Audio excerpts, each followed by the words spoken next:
What if a single stretch of sand decided the future of the entire industrialized world? In the early 1940s, the global conflict did not hinge solely on the frozen steppes of Russia or the islands of the Pacific. It balanced precariously on a narrow strip of coast in North Africa. If the Axis powers could seize the Suez Canal, the British Empire would be severed in two. The oil fields of the Middle East would fuel the German war machine indefinitely. The door to India would be kicked wide open. The stakes were total strategic dominance.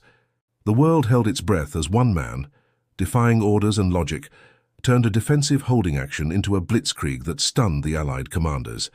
He moved faster than his supply lines and struck harder than his numbers suggested was possible. He was the desert fox.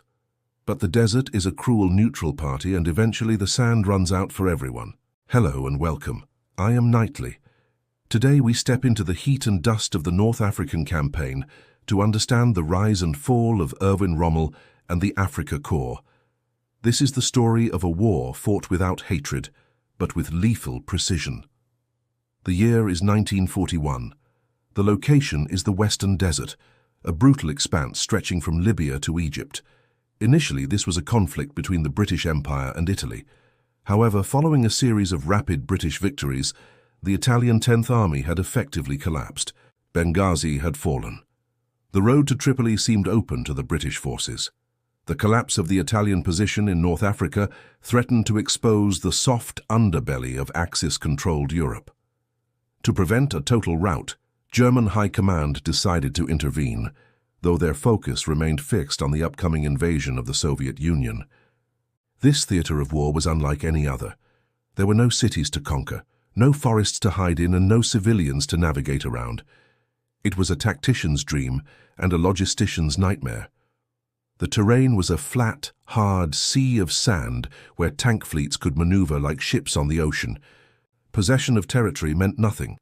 The destruction of the enemy's fighting force was the only metric of success. The primary objective was the Suez Canal in Egypt. For the British, holding it was non-negotiable. For the Axis, taking it meant choking the British Empire. However, the environment was a third combatant. Temperatures soared above 40 degrees Celsius. Engines overheated, sand destroyed filters, and water was more precious than ammunition. Flies swarmed every scrap of food. Into this hostile vacuum entered a new force, the Deutsches Afrikakorps. It was a relatively small blocking force, intended only to hold the line. But the man commanded to lead it had no intention of standing still. The stage was set for a different kind of war. Erwin Rommel arrived in Tripoli in February 1941. His orders from Berlin were clear and conservative: stabilize the front and maintain a defensive posture. The German High Command viewed North Africa as a sideshow. They could not spare the resources for a major offensive. Rommel, however, assessed the situation differently. He realized that the British forces were overextended, having sent some of their best troops to Greece. He believed that waiting would only allow the British to rebuild their strength. Strategy for Rommel was about momentum. The technological mismatch was significant. The British possessed the Matilda II tank, heavily armored and known as the Queen of the Desert. German anti-tank guns initially bounced off its hide. Rommel's solution was improvisation. He repurposed the 88mm anti-aircraft gun, a weapon designed to shoot down high-altitude bombers, into a terrifying anti-tank weapon. Its high velocity could slice through the thickest British armor at ranges where the German crews were virtually untouchable. This adaptation would become a hallmark of the Desert War. On the other side, the British commanders relied on traditional military doctrine. They viewed the Desert War as a series of set-piece battles. Their strategy hinged on superior logistics and the sheer volume of supply flowing through the Mediterranean and around the Cape of Good Hope. They underestimated the speed at which the Afrika Korps could operate. The British tanks were often deployed in penny packets, dispersed groups providing infantry support, rather than as concentrated armored fists. This doctrinal difference would prove costly in the opening months. Rommel reorganized the chaotic Italian units, integrating them with his German forces. He emphasized radio communication and forward command. Unlike many generals who directed from the rear, Rommel often commanded from a half-track at the very front of the column. This allowed him to react instantly to the shifting sands of battle, but it also risked decapitating the command structure. As the engines of the panzer divisions roared to life in March 1941, the British assumed the Germans were digging in. They were wrong. The storm was about to break. Rommel struck before his division was even fully assembled. In March 1941, he launched a reconnaissance in force that quickly evolved into a full-scale offensive. The speed of the advance caught the British completely off guard. The Afrika Korps swept through Cyrenaica, bypassing strongpoints and encircling retreating British units. It was a masterclass in mobility. Within weeks, the British had been pushed back hundreds of miles, retreating to the Egyptian border. Only one fortress remained behind enemy lines, the port of Tobruk. Tobruk became a thorn in Rommel's side. Defended by the stubborn Australian 9th Division, the port denied the Axis essential supply lines. Rommel launched several assaults, but the defensive network of bunkers and anti-tank ditches held firm. For the first time, the blitzkrieg hit a wall. The siege of Tobruk forced Rommel to divert vital resources, stretching his supply lines to the breaking point. While the panzers idled, the British reorganized. This pause led to Operation Crusader in late 1941, a massive British counterattack designed to relieve the siege. The ensuing battles were confused and ferocious. Known as the Totensonntag, Sunday of the Dead, the tank engagement at Sidi Rezeg was one of the costliest of the campaign. Tanks fired at point-blank range through dust clouds so thick that friend and foe were indistinguishable. Rommel, sensing a tactical opportunity, attempted a bold dash to the wire, a drive deep into the British rear to cause panic. It was a gamble that nearly worked, but logistics intervened. Running low on fuel, the German forces had to withdraw. The British relieved Tobruk, and Rommel retreated. By early 1942, the pendulum swung again. Rommel, resupplied, launched a new offensive leading to the Battle of Gazala. This would be his masterpiece. The British had established a strong defensive line protected by vast minefields. Instead of attacking head-on, Rommel executed a wide flanking maneuver to the south, driving his armoured divisions around the British flank in the dead of night. The move was audacious, risking total encirclement if his fuel ran out.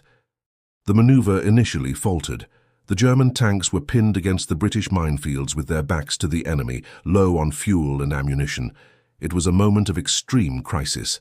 The British commander, General Ritchie, hesitated, failing to launch a coordinated counterattack. Rommel utilized this hesitation. He concentrated his anti-tank guns to smash the British armor attacking his position. He then punched a hole through the British minefields to restore his supply line. This position became known as the Cauldron. From the Cauldron, Rommel exploded outward, shattering the British armoured divisions. He turned north and struck Tobruk again. This time, the fortress fell in a single day. It was a catastrophic defeat for the British, yielding 33,000 prisoners and vast stores of fuel. Rommel was promoted to Field Marshal. The road to Egypt lay open. The Afrika Korps crossed the border, pushing toward the railway stop of El Alamein. But the men were exhausted, the vehicles were falling apart, and the British were digging in for a final stand. July 1942. The two armies halted at El Alamein. The geography here was unique: the Mediterranean Sea to the north and the impassable Qattara Depression to the south. There were no open flanks. Rommel could not maneuver. He had to punch through. A new British commander arrived, General Bernard Montgomery. He was methodical, cautious, and utterly committed to gathering overwhelming superiority before moving. He focused on morale and restored discipline. He knew Rommel was at the end of his tether. Rommel was ill, plagued by desert sores and chronic fatigue. He returned to Germany for treatment, leaving the front just as the crisis approached. His temporary replacement, General Stummer, died of a heart attack during the initial bombardment. Rommel rushed back, but the situation was dire. The British launched the Second Battle of El Alamein in October 1942 with a massive artillery barrage. It was a battle of attrition, a meat grinder. Montgomery had more men, more guns, and critically dominance of the air. The Axis forces were trapped in what Rommel called the Devil's Gardens, vast, intricate minefields. The British infantry, supported by sappers, slowly chewed their way through the defences. The panzer divisions were forced to counterattack piecemeal, driving into prepared British anti-tank screens. Rommel's fuel situation was critical. The Royal Navy and Air Force were sinking Axis tankers in the Mediterranean. The panzers were literally running on empty. Rommel requested permission to withdraw to save his army. Hitler's response was a Führer order, victory or death. There was to be no retreat. For a commander who prioritized movement, this was a death sentence. Rommel hesitated for 24 hours, during which the Afrika Korps was ground to dust. Finally, disregarding the order, Rommel began the retreat. But the damage was done. The back of the Axis power in North Africa had been broken. This was the beginning of the end. As Winston Churchill later wrote, "Before Alamein we never had a victory. After Alamein we never had a defeat." The retreat from El Alamein was a long, grim march west. Rommel conducted a brilliant fighting withdrawal, trading space for time, preventing his remaining forces from being encircled. However, the strategic situation had shifted irrevocably.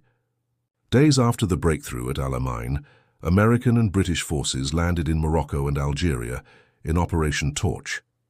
The Afrika Korps was now caught in a giant pincer. Attacked from the east by Montgomery and from the west by Eisenhower, the Axis bridgehead in Tunisia began to shrink. By May 1943, the campaign was over. The Axis forces in North Africa surrendered. The numbers were staggering. Nearly 250,000 German and Italian troops were taken prisoner, a loss comparable to the disaster at Stalingrad. The Allies had secured the Suez Canal and the Middle Eastern oil. The Mediterranean was open to Allied shipping, removing the need to sail around Africa. Most importantly, North Africa provided the springboard for the invasion of Sicily and Italy. For the German military, the loss of experienced veterans and equipment was irreplaceable. For the Allies, the desert had been a testing ground. They had learned how to coordinate infantry, armor, and air power. The American army, green and inexperienced, had received its baptism of fire. The myth of Rommel persisted, but the reality was that tactical brilliance could not overcome strategic neglect and logistical strangulation. The war moved to the European continent, leaving the rusting hulks of tanks to be buried by the shifting sands. Historians and strategists still debate the North African campaign. Was Rommel a genius, or was he a reckless gambler who ignored the reality of supply lines? The answer lies somewhere in the middle. Rommel represented the archetype of the frontline commander. He led from the front, utilized speed and surprise, and understood the psychology of his enemy. His ability to turn a defensive situation into an offensive rout at Gazala remains a textbook example of armored warfare. However, modern analysis suggests that his operational reach exceeded his logistical grasp. By advancing deep into Egypt, he extended his supply lines beyond what the infrastructure could support. He fought a tactical war in a theater that demanded a strategic approach. Furthermore, the interception of Axis communications, via the Ultra-Intelligence Program, gave the British a decisive edge. Montgomery often knew Rommel's fuel status and intentions before Rommel's own officers did. Ultimately, the North African campaign taught a crucial lesson. Modern war is won by logistics. The bravery of the tank crews and the brilliance of the generals matter little if the engines have no fuel. It also highlighted the clean nature of the desert war compared to other fronts. Without civilians, the hatred was less visceral. Veterans on both sides often spoke of a mutual respect, a shared struggle against the harsh environment as much as against the enemy. The desert has returned to silence. The tracks of the Matilda and the Panzer have long since been erased by the wind, but the legacy of that duel remains. It was here, on the edge of the impossible, that the tide of the Second World War finally turned. The Desert Fox fought a war of movement until the world stopped him. His story is a reminder that brilliance alone is not enough when the weight of the world is against you. If you enjoyed this deep dive into the strategy and steel of North Africa, please leave a like and subscribe for more historical analysis. Tell us in the comments, do you think Rommel could have taken the Suez if he had been given more supplies? Join us next time as we leave the burning sands for the vast, cold expanse of the Pacific Ocean. we will examine the architect of Pearl Harbor, a man who awakened a sleeping giant and foresaw his own doom. Next up, Yamamoto, Admiral of the Pacific,